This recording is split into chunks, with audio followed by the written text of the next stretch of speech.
नमस्कार, आप सब जुड़ चुके हो जेके मीडिया न्यूज़ अपडेट के साथ। इस वक्त हम बात करेंगे भरत रोड के ऊपर, क्योंकि मंत्रियों का काफ़ी दौरा यहाँ पे रहता है। डोडा में आजकल मंत्री आते हैं। 30 और 35 सालों की बात है। भरत रोड पे R&B डिपार्टमेंट ने अभी तक कोई तवज्जो नहीं दी। आज कोई मंत्री आ रहे हैं और मंत्रियों को जब मंत्री आते हैं तो फिर ऊपर से काम किया जाता है। चाहे वो हम किसी रोड पे की बात करें, क्योंकि सिटी में से भी ऊपर से लूक डाली गई है, लेकिन डिस्ट्रिक्ट एडमिनिस्ट्रेशन कहीं ना कहीं नाकामयाब रहती है R&B डिपार्टमेंट को शिकंजा कसने में। 35 साल हुए हैं बगला भरत रोड को, लेकिन बदकिस्मती की वजह से बनी नहीं है। आज मैं देख रहा था, वहाँ की पब्लिक ने हमें डिमांड की, पता लगा हमें वहाँ पे आज काम कोई कुछ वहाँ पे लगा है। पुल पे देख रहा था मैं, ऊपर से मिट्टी को ही बिछा रहे हैं। क्यों बिछा रहे हैं मिट्टी को? एडमिनिस्ट्रेशन क्यों नहीं देख रही है इसको? क्या ये जताना क्या चाहते हैं? R&B डिपार्टमेंट क्या जताना चाहता है? ऊपर से काम कर रहे हैं, मंत्रियों को दिखाने के लिए करते हैं, लेकिन जब मंत्री यहाँ से जाते हैं फिर वही खस्ता हालत है। हमारे साथ बातचीत करने के लिए सोशल एक्टिविस्ट तनवीर है, इनसे हम बातचीत करेंगे इसी रोड के हवाले से। क्या है, सबसे पहले स्वागत है सर आपका हमारे चैनल में। शुक्रिया आपका। सर आप मुझे बोलें, लगभग बगला भरत रोड को कितना टाइम बने हुए हुआ, कितने बिल निकले, कितने पैसे यहाँ पे लिखे, और डिस्ट्रिक्ट एडमिनिस्ट्रेशन नाकामयाब क्यों है? क्यों नहीं डिस्ट्रिक्ट एडमिनिस्ट्रेशन शिकंजा कस पा रही है R&B डिपार्टमेंट को? ये जो भरत रोड है, Doda to Bharat road 20 kilometre road है जी। इसको लगभग 30-35 साल हो गए कि इसका काम शुरू हुआ था। 30 साल पहले कभी एक सरकार आई, फिर उसके बाद दूसरी सरकार आई, सरकारें बदलती गई, लेकिन हमारी 20 किलोमीटर रोड जो है वो कंप्लीट ना हो सकी। 20 किलोमीटर रोड को जब 35 साल लग रहे हैं गवर्नमेंट ऑफ इंडिया को, या जो state of government Jammu and Kashmir थी, या एडमिनिस्ट्रेशन इस वक्त जो मौजूद है, इसको 30 साल से 20 किलोमीटर रोड नहीं बन सकती है, तो हम क्या एक्सपेक्ट कर सकते हैं कि हमारा जो फ्यूचर होगा, हमारी फ्यूचर जनरेशन जो होगी, वो उसका क्या हाल होगा। 48 करोड़ रुपया पहले भी आया है इस भरत रोड के लिए, लेकिन वो भी कहीं आधे रास्ते ही गुम हो गया, जबकि रोड वैसी की वैसी है। वही खड्डे हैं, वही गर्दा है, वही धूल है, और वही मुसीबत है लोगों के लिए। 48 करोड़ जहाँ पर आपने बोला आया, क्या आपको लगता है कि ग्राउंड लेवल ज़मीनी सतह पे अगर वो 48 करोड़ में से मैं बोलता हूँ उसका 50% पे लगता, ये खस्ता हालत इस रोड की नहीं होती? नहीं लगा है। वो 48 करोड़ तो रोड के लिए आया था, लेकिन पॉलिटिशियंस ने अपने उस सियासी मफाद के लिए उस पैसे को इस्तेमाल किया, और वो जितना भी पैसा था वो कहीं रास्ते ही उन्होंने अपने कुछ जो उनके वर्कर्स थे या कोई और थे, उनके अपने ख़ास बंदे थे, उनमें बांट दिया। जिनका कोई कॉन्ट्रैक्टर जो था उसका कोई प्रॉपर आईडी नहीं थी, कोई कार्ड नहीं था। ऐसे ही ये हमारा भाई है, हमारा रिश्तेदार है, हमारा हमसाया है, हमारे इलाके का है, इसको काम दे दो जी, और वो पैसा इस तरह ज़ाया हो गया। उसके बाद फिर 17-18 करोड़ रुपया आया, लेकिन वो भी ज़ाया हो गया। उसके बाद हमारी उम्मीदें थी कि जो इस वक्त एडमिनिस्ट्रेशन है, या इस वक्त सेंट्रल गवर्नमेंट जो है, गवर्नमेंट ऑफ इंडिया, जो BJP सरकार की इस वक्त हुकूमत है पूरे हिंदुस्तान में, उनसे उम्मीद थी कि वो कुछ ना कुछ इस करप्शन के बारे में थोड़ा कुछ गौर खोज करें, इस करप्शन को कुछ हद तक रोकें। लेकिन वो सिर्फ आसमानी बातें हैं। वो क्या बोलते हैं कि हम करप्शन को ख़त्म कर रहे हैं, ट्रांसपेरेंसी ला रहे हैं, लेकिन करप्शन बढ़ गई है। जबकि हमने देखा कि लगभग 5 साल हो गए, 7 साल 2014 से तो अब BJP की हुकूमत है हमारे इस इंडिया में। इस वक्त हमारी यूनियन टेरिटरी में LG का रूल है, गवर्नर इंतज़ामिया है, लेकिन 7 साल से भी हमने देखा कोई कार्रवाई नहीं हुई, कोई काम नहीं हुआ। हम गुहार लगाते हैं, रोज़ रोते हैं, हमारे बच्चे, हमारे जवान कहते हैं कि इस रोड का कुछ किया जाए, लेकिन कुछ नहीं। आज हमने देखा कि इस वक्त यूनियन मिनिस्टर नितिन गडकरी साहब जो हैं, वो रोड ट्रांसपोर्ट और हाईवेज़ के मिनिस्टर आज जम्मू कश्मीर के दौरे पे हैं। तो कल रात से R&B डिपार्टमेंट के पास वो मशीनें भी कहीं आसमान से आई, जैसे वही आती थी, वैसी मशीनें भी आई, वो कॉन्ट्रैक्टर्स भी आए। वो क्या होता है, उसका कॉन्ट्रैक्ट वो जो निकलता है वो भी कहीं रात में ही निकला, और उनको काम सौंप दिया गया। वो मशीनें, वो सब लोग, वो पैसा कहाँ, वो फंड्स कहाँ से आई, जब आज तक आपको खड्डा भरने के लिए 10 रुपये नहीं थे। हम रोज़ बुलाते हैं, खड्डा भरो, ये इस दीवार को थोड़ा सीधा करो, यहाँ पे गाड़ियों का नुकसान हो सकता है, यहाँ पे एक्सीडेंट हो सकता है, आपको कोई टच से मस नहीं हो रहा है। तो रात से ही कहाँ ये इतना पैसा आया, इतना मशीनों का खर्चा कहाँ से आया कि आप रात से ही रोड को ठीक करने लगे हैं? वो भी कोई और नहीं, मिट्टी से ही उन खड्डों को भर रहे हैं, आवाम को बेवकूफ़ बना रहे हैं। हम LG साहब से ये बात इस वक्त गुजारिश करना चाहते हैं कि आप ट्विटर पर तो कहते हैं कि आवाम की आवाज़ अपने ख़यालात दीजिए, क्या आप इस तरफ नहीं देखते हैं कि जो लोग सोशल मीडिया पे आपसे बात करते हैं, अपनी बात रखते हैं, उस तरफ आपका कोई ध्यान नहीं, आप सोचते नहीं इस बारे में, आप सिर्फ ट्विटर पे लिखते हैं आवाम की आवाज़, और जो हकीकत में जो आवाम की आवाज़ है, जो मज़लूम आवाम की आवाज़ है, इस वक्त जो पॉलिसी के तहत ये जो डिपार्टमेंट्स चल रहे हैं, लोगों को बेवकूफ़ बनाने की कोशिश कर रहे हैं, आप इस पर कोई ध्यान नहीं दे रहे हैं, सिर्फ आप ट्विटर पे लिखेंगे आवाम की आवाज़। तो इस तरह आवाम की आवाज़ कहाँ से पहुँचती है यहाँ पर, क्योंकि यहाँ पर जम्मू एंड कश्मीर में कोई मेन स्ट्रीम मीडिया है ही नहीं, आज तक नहीं है, ABP न्यूज़ नहीं है, NDTV नहीं, उनका कोई सिस्टम नहीं है यहाँ पे सिर्फ बेचारे जो हमारे लोकल सोशल मीडिया चलाने वाले कुछ पेजेस हैं, वो अपनी बात, हमारी बात आगे पहुँचाने की कोशिश करते हैं, लेकिन आप उनको देखते नहीं, शायद आप वो नेगलेक्ट कर रहे हैं। रातों रात टेंडर निकलते हैं, रातों रात काम होता है, किस हिसाब से? देखो, आप सोशल एक्टिविस्ट हो, काफ़ी रोडों पे आपका जाना रहता है, लगभग डिस्ट्रिक्ट में जाते हो। इस वक्त बगला भारत की रोड पे चलो देर आए दुरुस्त आए, काम तो हो, कहीं ना कहीं से टेंडर तो निकाला RNB ने। किस हिसाब से काम हो रहा है वहाँ पे? क्या किसी ठेकेदार की, अपने ही ठेकेदार की झोली आज भी भरी हुई है उन लोगों ने? क्या काम प्रॉपर तरीके से उस रोड बगला भारत की रोड पर हो रहा है?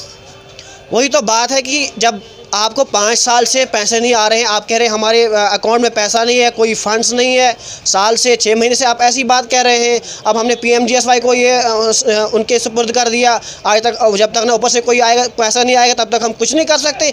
आज रातों रात ये पैसा कहाँ से आया, इतना पैसा मशीनों का खर्चा कहाँ से आया, ये तो आपने दूसरी ये बात है कि अगर यूनियन मिनिस्टर जो आ रहे हैं ट्रांसपोर्ट के, हम 20 किलोमीटर जो रोड है उस पर 70 रुपये किराया भर रहे हैं टेम्पो का, वो किस चीज़ में? कोई सिस्टम नहीं है। ट्रैफिक वाले जब आते हैं तो वो ड्राइवरों से कभी कभार, मैंने देखा कल ही मैं आ रहा था, ट्रैफिक वाले नहीं, कोई था किसी चौकी पे या नाके पे, उसने ड्राइवर ने मेरे सामने मास्क पहना हुआ था, जब हम घर से निकले तो वो जब नाके पे पहुंचा तो उसको 100 रुपये फिर भी उसका फ़ाइन हुआ, जबकि वो क्या कोविड रिस्ट्रिक्शंस तोड़ने की, कि उसको मास्क नहीं लगा था या पब्लिक प्लेस पे इसमें स्पिटिंग की, वो तो उसको मास्क लगा था, फिर भी उसने 100 रुपये उससे लिया। तो फिर वो तो खर्चा फिर वो ड्राइवर हज़ार फिर हमसे निकालते हैं।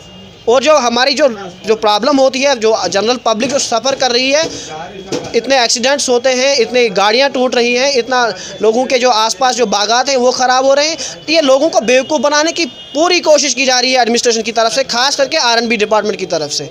क्या आपको लग रहा है एडमिनिस्ट्रेशन डोडा, क्योंकि DM को चाहिए शिकंजा कसना RNB डिपार्टमेंट पे, पूछना, हिसाब लेना, क्योंकि DM अगर डिस्ट्रिक्ट मजिस्ट्रेट एक होता है, DC होता है, उसको चाहता, बस उसके निगरानी में ही सारा कुछ होता है, जो भी डेवलपमेंट होगी वो DC के नीचे होगी। क्या आपको लगता है कि आज तक कोई ऐसा DC आया जिनने ये जानने की सहमत की कि हम RNB डिपार्टमेंट को हिसाब पूछें? अगर इतने करोड़ के, इतने लाखों के टेंडर आते हैं, लेकिन बदकिस्मती की वजह से वो ग्राउंड लेवल पर नहीं लगते हैं, तो ये सारी काम DC को करना चाहिए था। लेकिन मुझे क्या लगता है आपको, कोई ऐसा हो रहा है यहाँ पर? ये बदकिस्मती की बात है कि इस वक्त हमारे पास कोई ऐसा सिस्टम नहीं है कि जो ग्राउंड पे आके काम करे।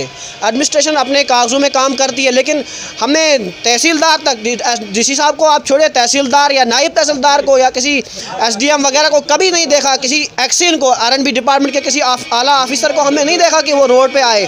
यहाँ कि JE भी कभी कभार ही आता है, क्योंकि जो अगर कहीं काम लगा भी होता है, किसी ठेकेदार, किसी कॉन्ट्रैक्टर को कोई काम मिला होता है काम करने के लिए, तो अगर कोई अथॉरिटी, RNB का कोई ऑफिसर आता है तो वो उनके सामने चाय पीता है, उसको चाय पी के वापस चले जाते हैं।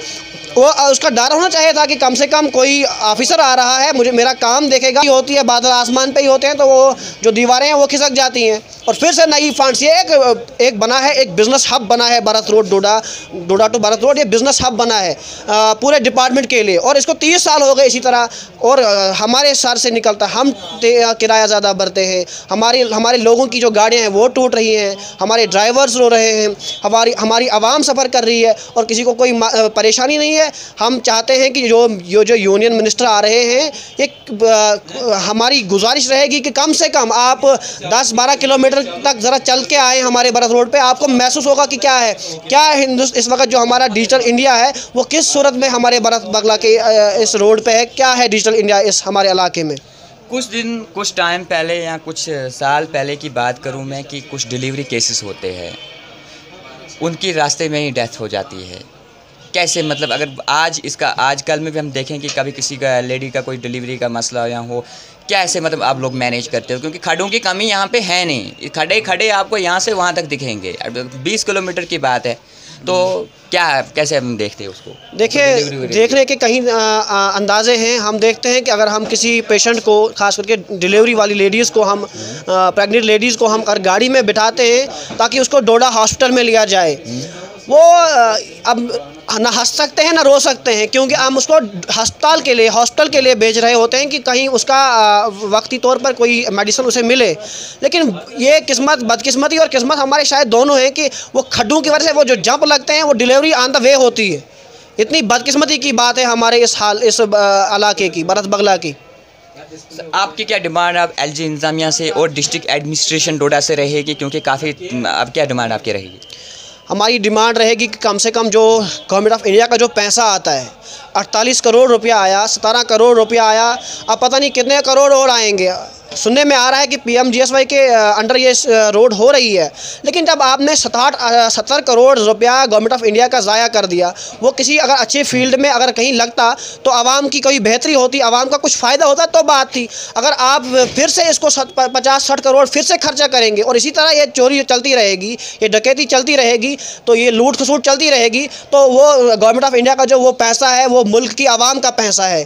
जो मुल्क होता है वो आवाम का होता है, सारी हुकूमत, सारा सिस्टम फिर आवाम को देना पड़ता है। आवाम जब, अगर आप इस तरह लूट खसूट आम रहेगी तो ये तो हमने आवाम ने भरना है, हमने टैक्सेस में, हमने हर चीज़ में टैक्स देना होता है। आवाम तो टैक्स दे रही है, और इतना पैसा अगर किसी अच्छी जगह लगता तो कम से कम पैसा ज़ाया ना होता।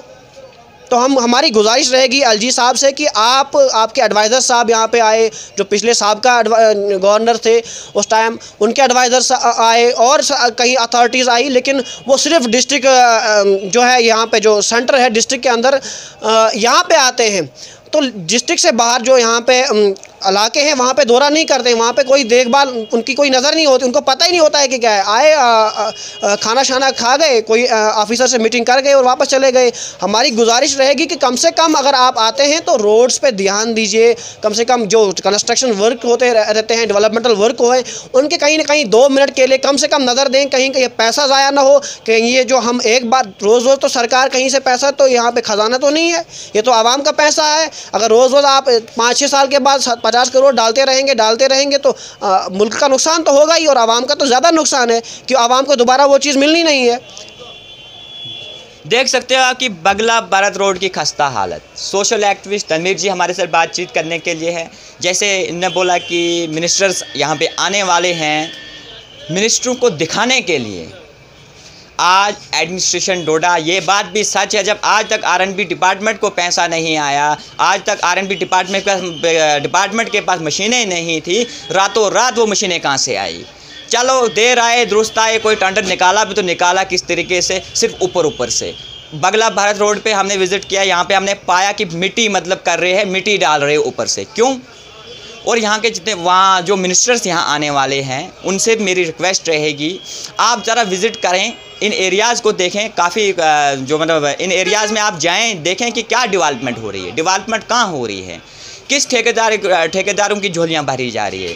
फ्री में आप झोलियाँ भरते हो, इतने करोड़ उतने करोड़ लाखों के हिसाब से इन्वेस्टमेंट, बार बार फिर टेंडरिंग होती है, बार बार हिसाब चाहिए हमें। ये हमारा पैसा है, पब्लिक का पैसा है, हमें हिसाब चाहिए। अगर इतना पैसा आप वेस्ट कर रहे हो, डाल कहाँ रहे हो, लेकिन इसका सारा फैसला इसका डिस्ट्रिक्ट एडमिनिस्ट्रेशन डोडा को करना चाहिए था, DC डोडा को करना चाहिए था, क्योंकि DC डोडा के निगरानी में ये डेवलपमेंट वर्क होते हैं। लेकिन बदकिस्मती की वजह से हमें आज तक, ये अभी की बात नहीं कर रहा हूँ, 35 साल से अभी तक हमें ये नहीं देखा कि किसी DC डोडा ने या डिस्ट्रिक्ट एडमिनिस्ट्रेशन डोडा ने कहीं किसी को बुलाने की जहमत की कि आप आइए, अगर आपको 30 लाख का टेंडर दिया है आप दिखाइए हमें आपने कहाँ पे इन्वेस्टमेंट किया। और फर्स्टली वहाँ के JEs जो हैं, उन JEs को सस्पेंड कर देना चाहिए जिन्होंने वो फरलो बिल पास किए, R&B के के बड़े अफसर तक वहाँ पे नहीं गए, उन जेईओ ने कैसे वो बिल पास किए। अभी हवाई ऊपर से अभी भी कर रहे हैं, मिनिस्टरों को दिखाने के लिए कर रहे हैं।